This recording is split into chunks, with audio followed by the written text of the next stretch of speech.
Assalamualaikum warahmatullahi wabarakatuh. Perkenalkan, nama saya Muhammad Maulana biasa.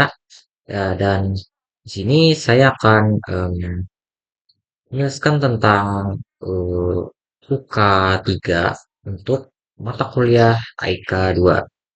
Dan saya akan menjawab 5 pertanyaan yang sudah disediakan di sini.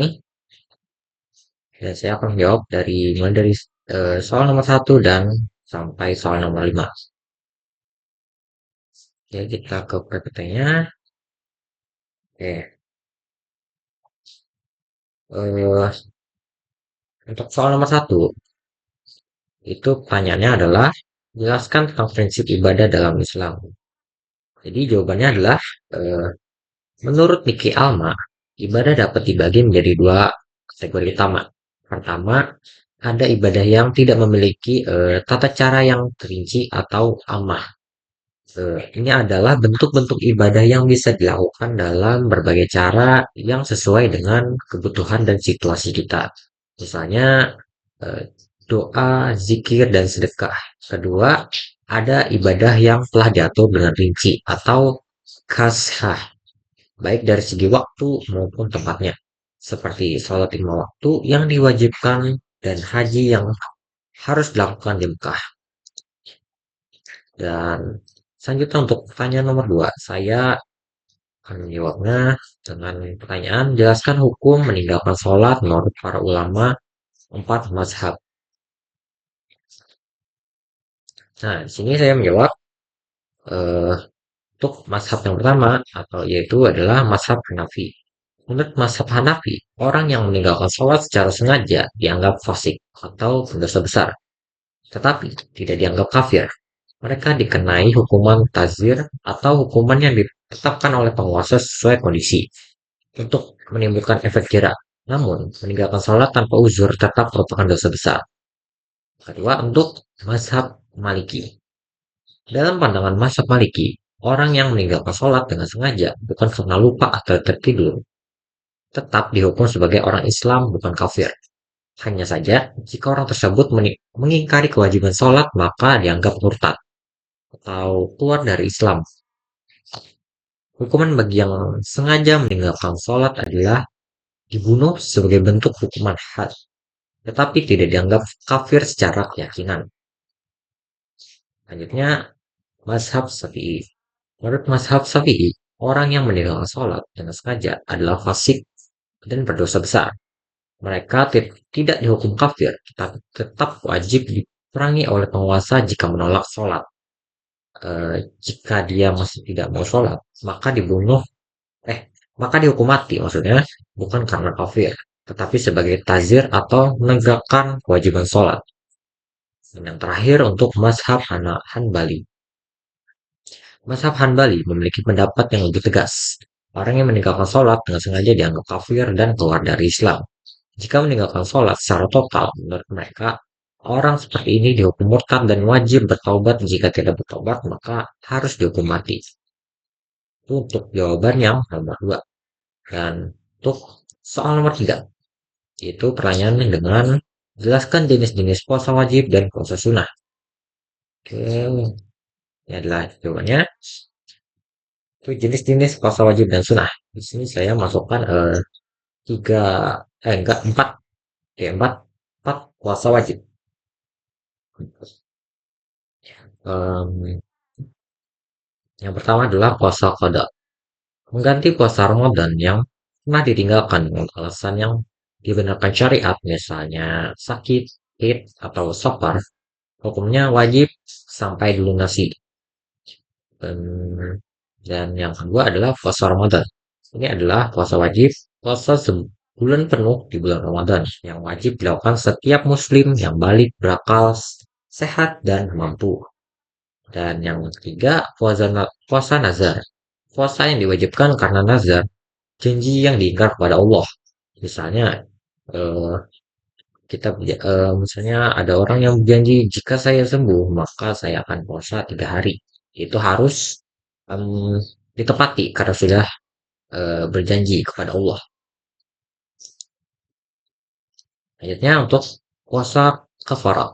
Puasa yang dihukum sebagai tebusan atau kafarat atas pelanggaran tertentu seperti membunuh hewan ketika berihram haji atau kafarat dam. Kedua, melanggar sumpah, kafarat atau sumpah. Yang ketiga, berhubungan suami istri di siang Ramadan, kafarat besar, puasa 2 bulan berturut-turut. Dan untuk puasa sunnahnya, di sini saya masukkan 4 juga, ya 4. Pertama adalah puasa Senin dan Kamis. Rasulullah Shallallahu Alaihi Wasallam biasa berpuasa pada hari Senin dan Kamis. Dan yang kedua, puasa Arafah. Puasa pada tanggal 9 Zulhijjah, khusus bagi yang tidak berhaji, dihapuskan dosa 1 tahun yang lalu dan 1 tahun yang akan datang. Yang ketiga, puasa 6 hari di bulan Syawal. Dikerjakan setelah selesai Ramadan selama 6 hari di bulan Syawal, pahalanya seperti puasa setahun penuh. Terakhir, yaitu adalah puasa Asyura. Puasa tanggal 10 Muharram, yang disunahkan juga berpuasa pada tanggal 9 Muharram atau Tasyua. Itu untuk jawaban yang nomor 3. Yang keempat, saya akan jawab soal ini. Jelaskan definisi dan perbedaan zakat fitrah, zakat mal, infak, sedekah, dan wakaf. Oke, sebentar. Ini dia jawabannya. Definisi dan perbedaan zakat fitrah, zakat mal, infak, sedekah, dan wakaf. Pertama adalah zakat fitrah. Dengan definisi, zakat yang wajib ditunaikan setiap muslim pada bulan Ramadan menjelang Idul Fitri. Dengan tujuan mensucikan jiwa dan membersihkan harta setelah Ramadan.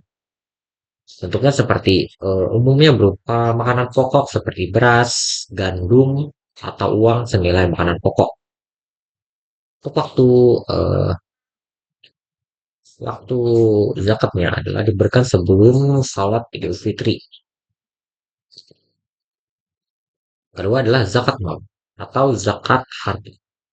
Definisinya adalah zakat yang wajib dikeluarkan atas harta tertentu seperti emas, perak, uang, harta pertanian, peternakan, perdagangan, dan lain-lain. Jika sudah mencapai nishab dan haul 1 tahun, tujuannya membantu fakir miskin dan membersihkan harta. Contohnya seperti zakat emas atau perak, zakat hasil pertanian, zakat perdagangan, infak. Definisi infak adalah mengeluarkan sebagian harta, uang, makanan, barang untuk kepentingan kebaikan. Hukumnya adalah tidak wajib atau sunnah, kecuali jika ada perintah syariat misalnya nafkah keluarga. Ciri-cirinya tidak ada nisab dan haul. Contohnya seperti memberikan uang ke masjid untuk pembangunan atau memberikan sumbangan bencana alam.